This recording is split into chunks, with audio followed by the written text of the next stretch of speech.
How are we doing this morning? Yeah. Oh, that's better. Last week I had to tickle him to say that. You guys did it in the first one. All right, my name is Corbin, and I'm the broker of record of REMIC Realty. And I also do a lot of wealth education on real estate investment and credit and so on. And it's pretty simple. The whole idea is to understand what exactly you're getting involved in, what exactly you're doing, and how do you view your personal finances now and the future. So from a very young age, I got involved in the real estate business and understand how lucrative it was. And I continue to buy and invest in real estate, and I teach people to do the same thing now. And now I open up a real estate brokerage firm so we can help more people able to duplicate the same process. And the thing is, what if you can own your own home? That's the first question to most of you. And it says 6 to 7% of Ontarians own their own home. So what if you go in your own home and want investment property? So if you're able to do that, just own your first home and one investment property, you automatically falls into 1% of Canadians with the ability to do that. Just like that. That's simple. Okay? Just own your one home and one investment property. Your one investment property is fully rented out by tenants, and they pay your mortgage every single time. And you decide to become a bit more aggressive because you like the one property that you have going, the tenants are going very well, you want to do the second thing, right? So you say, I'm going to do a second property. So in a home and two investment property. That's working for you. Again, you still probably close to 0.5% of Canadians who would be able to do that. So the question for most of you is probably, weren't most people doing this? Well, I don't think most people understand how real estate really works. Okay? Plus, to own your home and two investment property requires you working. Most people don't like working. You just want to go to a job, stay in the cubicle, go back home, get a paycheck every 2 weeks. And then by age 58,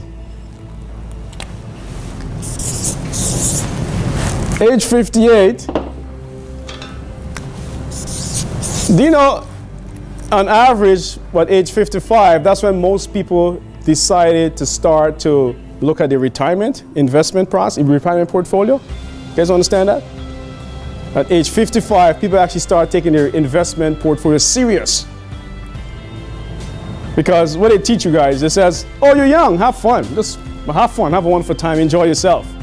Right? But how do you enjoy yourself when you're broke? You can't. More important, so you have your home and two investment property. And the question for most of you is, what if you start 10 years ago? What would your portfolio look like today? More important, I have investors who started this process 3 years ago. And they own millions of dollars worth of real estate.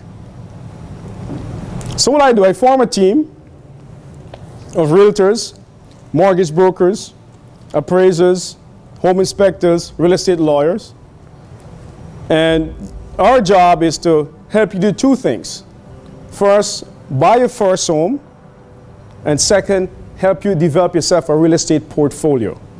So not only are you going to buy one home, two homes, possibly three homes per family. This one you're going to live in, and these are investment properties. Rentals, rentals, rentals, rentals. Okay? I'm going to start that process today. Because real estate, I truly believe, is the only road to wealth. I think the average person in Canada don't stand a chance at success with most other businesses. Most people are not business people. So trying to do other businesses, you're actually fooling yourself. Okay? If you're not die hard, get ready, get rich entrepreneur spirit, don't waste your time. Okay? But to have a home or an investment property and rent it out and collect a check every week, every month, I think most people can afford to do that. Okay, your time, it doesn't take away a lot from your time. You go to your job, come back home, you go check out the rental property on the weekends, and that's it. It's not very difficult. Okay? So let's turn off the cell phones, put them on vibrate, silence, and all that fancy stuff. Because if your cell phone go off to my presentation, you get to buy me dinner. And I don't eat McDonald's anymore. Very important. So turn off the cell phones, please.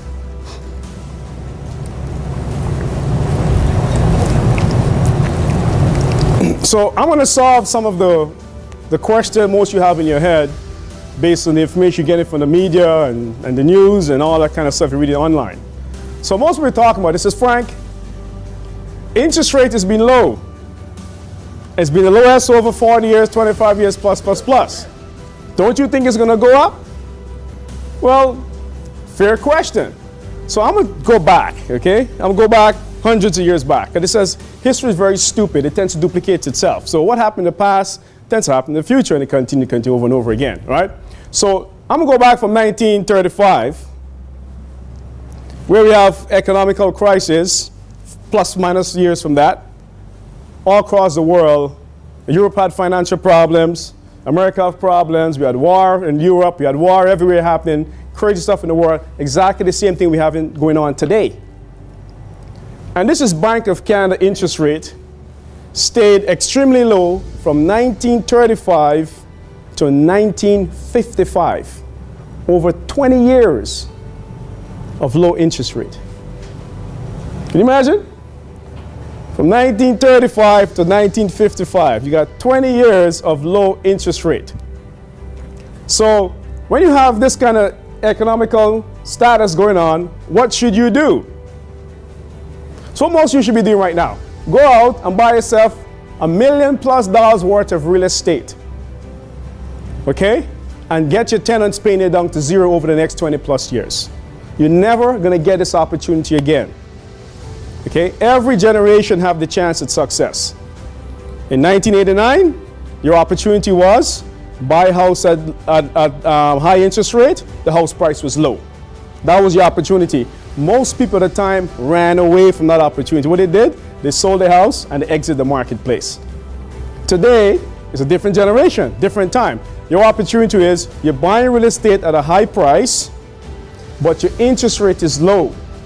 The difference between 1989 and today, there's none.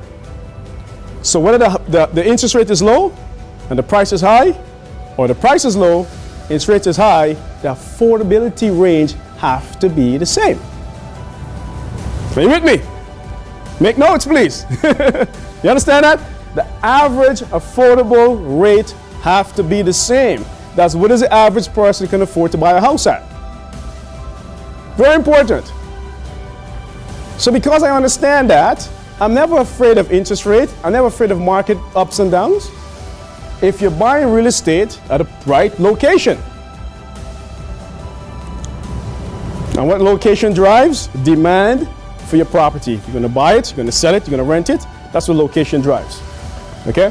Let's continue. So over 20+ years of low interest rate.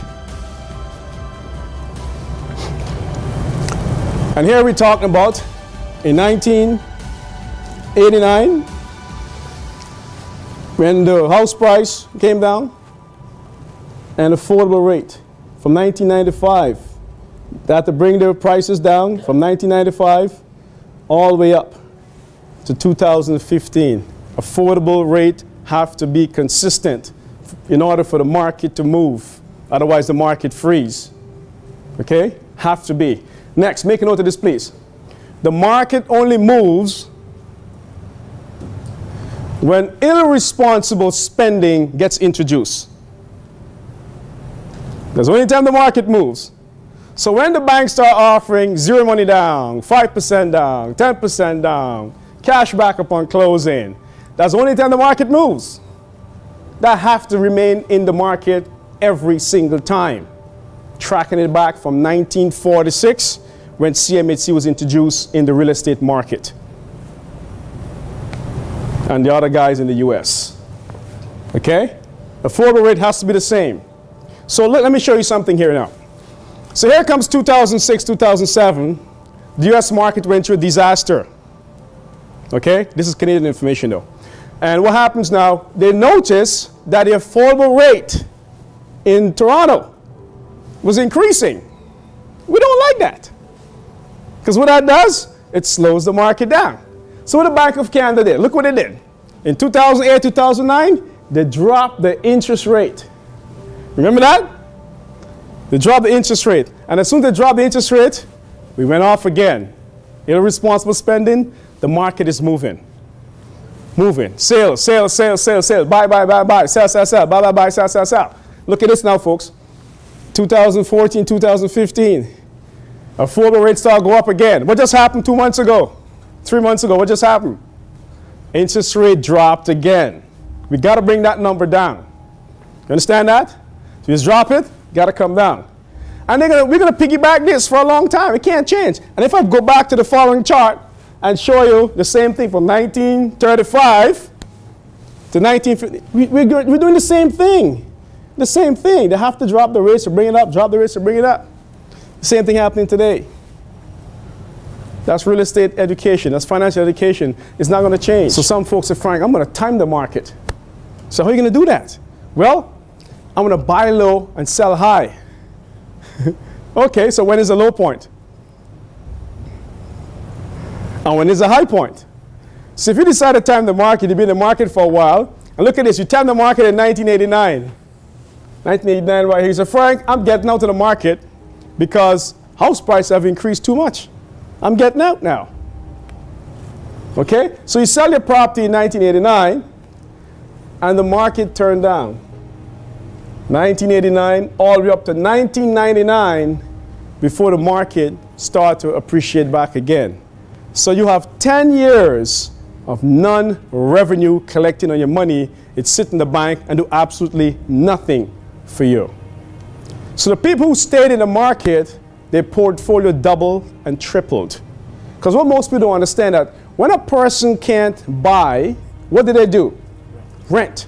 So landlords in that same time frame from 1989 to 1999 were allowed to increase their rent as much as possible within the reason of the market willing to pay. So what we do in this business, folks, we buy real estate all the time. All the time. And the reason why people only focus on the price of the property because they don't understand the finances that comes with real estate. They don't understand that. Let me go through a few of them for you quick, please. Number one, the number one way to generate revenue in real estate is appreciation. You buy the property low, it appreciates to a higher value.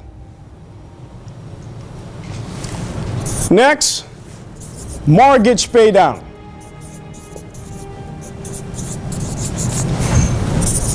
You pay your mortgage every month, or your tenants pay your mortgage every month, your balance goes down to zero or minimized over time. Gotta know these numbers. Next, positive cash flow. After collecting all your rent, you pay all your bills, what's left over in your pocket is called positive cash flow. Pretty simple. Next, tax break. By owning one or two investment property, you're allowed to write off the expenses against your personal income. So your tenants pay all the expenses, you get a tax write-off for it. Bang, bang, bang. You want more? Let me give you another one. Amenities. You put a coin laundry, you charge for internet, you charge for cable, and your tenant pay you extra money for that. Not a stream of income from an investment property. So once you understand this, there's no need to sell my property in 1989 when I'm getting so many different values or revenues coming. Because most people only focus on one thing, is the appreciation. You can't focus on that alone. There's 4 or 5 other different streams of income coming in there. Plus, appreciation is normally equal to equity. What is equity? Write this down, please. Equity is equal to dead money. It's not working for you. But if my house went up $100,000, so what? What are you doing with that money? Absolutely nothing. It's just a conversation piece. It's dead money. It makes no sense. My house go up $200,000. Who cares? It's dead money. It's not working for you. It's like having $250,000 in the bank, sitting doing nothing. You see, if you have $200,000 in your house and you do nothing with it, it makes no sense. What if we take that $200,000 and we buy another investment property or two? Now you are duplicating this process on each investment property. Now your money started to work for you. Pretty simple. Dead money. So you put the dead money to work. And you get all these benefits in property number one, all the benefits in property number two. Now you're in a financial position to do well. Look at this as well. Let's assume one of these properties is generating about $3,400 a month in income, each one of them. That's today's dollar. Moving forward to 2031, this mortgage is paid down maybe to zero, almost zero, and this becomes, let's say, about $7,000 in income. Can you retire on one of those property? Yes, no? Of course. You only need one property, your personal home, and one property. Let me show you the mistakes they have made in the past, most people in this country, so you don't do the same thing too. They buy a personal home, and they pay down to zero. Only one property they own. Now they're mortgage free. Very smart, eh? And they gloat. We paid off our mortgage in 1925 or whatever it is, okay? Now you want to retire. What do you have to do?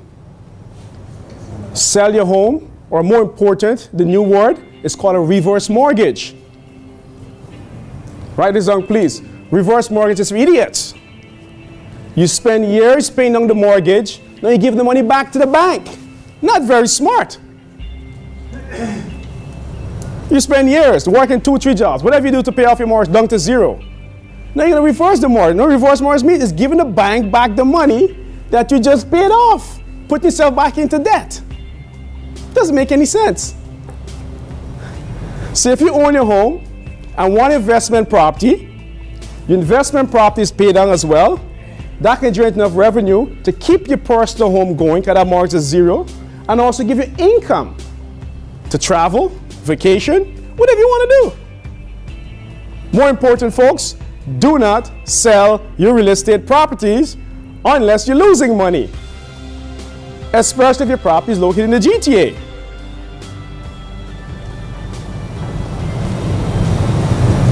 There's revenue here.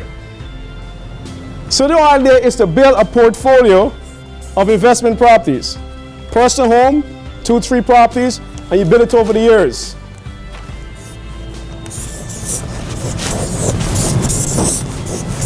And you're leveraging the system. And get your tenants paying that mortgage off for you. Rental, rental, rental. And you're living here. You can never go wrong. We use real estate for everything. No RRSP, no RESP, no LIRA, no CHIRA, none of that stuff. Okay? No one should be controlling your money. You see, when I buy an investment property here, I control who financed my property, who I rent it to, who insure it, how much income I want, how much income I don't want, who I want to live there. 100% control of my money. And you're going to find, if you want to be successful, you want to be rich, you got to start controlling your money. Most of you give your financial advisor $200-300 a month. You're not even sure where your money is going, who your money is going into, which pocket is going into. And 20-30 years pass, your portfolio has not moved. And then they said, hey, give me more money. Why? Because your portfolio needs more money. You keep adding and adding and adding, and it's not going up. Stock market hasn't moved in over 5-6 years. But most you have money there. So we do our investors. We take the money out to the RSP and put it to something that's going to work and make themselves a lot of money. You're controlling your money here.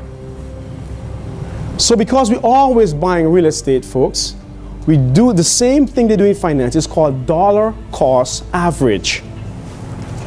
We dollar cost average in your portfolio. So let's assume I buy the one here at 300,000. The market move up. I buy another one at 350K. Market move up. 400,000. Market come down. 380. Market move up. 450. You add all of these, divided by 5. Then you know what's your true cost of investment ownership. It's called dollar cost average. That's why you buy real estate. So we say, Frank, when's the best time to buy? All the time. We do business all year round. We say buying the winter and selling the summer, and buying this and selling that. That's salesperson's language. It has nothing to do with your finances, your investment. Buy all the time. So what would you say was the best thing that you learned today? I think it's difficult for us to say the best thing because we had a holistic view of the market. I mean, it was, if you ask me on a score of 1 to 10, I think I'll give it a 10 because we learned so many things.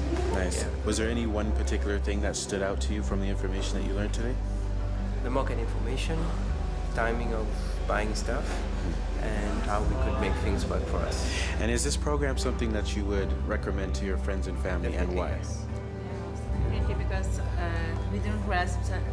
For me, as I have not buy my first home yet, so I was just thinking within some months I will buy my home and stick to that. So what stand out for me is that I can invest, make that home work for me and buy a second house. Even then, instead of selling in my first house to buy another one, I can just make it invest for me. And this is something that I did not think about. Right. So it's something new I learned. Perfect. Thank you guys very much for thanks. coming today. Okay. Have a good day. Bye. Find the experience today. I found the experience really good. I learned a lot, and I plan to go forward in this. Perfect. Was there anything that you learned in today in particular that stood out to you? Yes, I learned.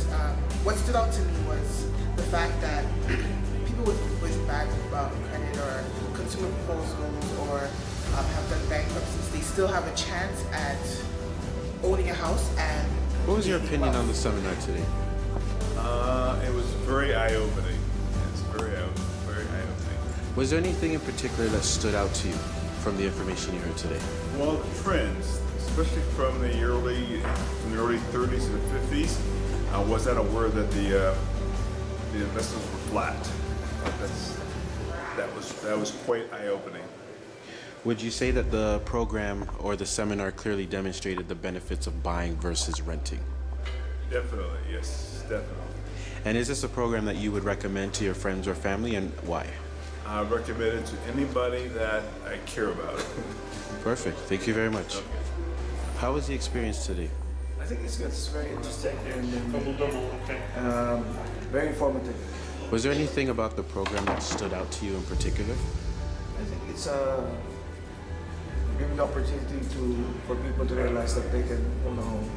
And would you recommend a program like this to your family and friends? Sure. That's why I'm talking to them. Perfect. Thank you very much. So you attended this seminar. How would you say the experience was today? Oh, today was fantastic. Great turnout.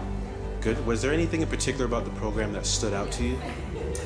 I think what people liked most was the information that we gave them and the fact that we're here to build a relationship with them. We're not just here to sell them a house. As a realtor, would you say that the seminar clearly demonstrated the benefits of buying versus renting? Oh, absolutely. Yeah, and I think once you also have a one-on-one conversation with somebody and you get their personalized detailed information, you can show them exactly how the process works and the benefits of buying versus renting. And is this something that you would consider sharing with your friends and family, and why?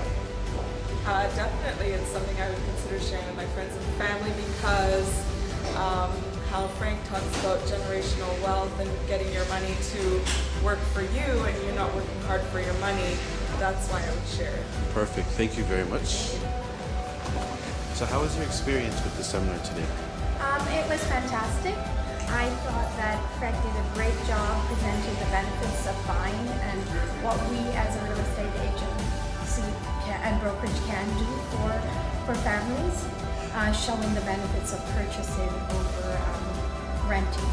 And the people that I spoke to actually really saw that. They bought into that. They really saw the benefits for them. Was there anything about the seminar or any information that stood out to you in particular? I think just the fact that you can make so much money when you look at the fact that you can pay down your principal, you can make positive cash flow over the long term, the benefits for that. Whereas when you're renting, you're really not getting any benefits at all, no financial gains whatsoever. Would you say that the seminar clearly demonstrated the benefits of buying versus renting? Absolutely. I think some of what I just said, you know, the financial benefits, the benefits of buying additional property, definitely that was clear. And I think from just talking to some of the members in the audience, they did see that. And is this a program that you would recommend to your friends and family? Absolutely, absolutely. It's a program that I participated in, and I'm definitely sharing that with my friends, with my family, showing the benefits of, investing in real estate and gaining wealth, and how that is even more beneficial than, saving or buying RRSPs or RESPs, those kind of things. Perfect. Thank you very much. Thank you. How was the experience today for the seminar? The experience was great. We learned a lot. We learned how to leverage real estate to, let real estate pay for everything for you. In terms of, if you have goals and ambitions, things you want to accomplish and so forth, you can use real estate as a tool to get to where you want to be. So, what would you say is the most valuable piece of information that stood out to you today? I believe that it was the fact that you have a lot of resources to work with, and it's just the way you actually use those resources. So, and the fact that if you're in a place where you need to improve upon, you can actually do those things to get back on track. So I like the aspect of building upon your credit if that's where you need to be, and then using your resources to invest in things that are going to produce income producing, like generating cash flow possibilities. What would you say, or would you say that the seminar clearly demonstrated the benefits of buying versus renting?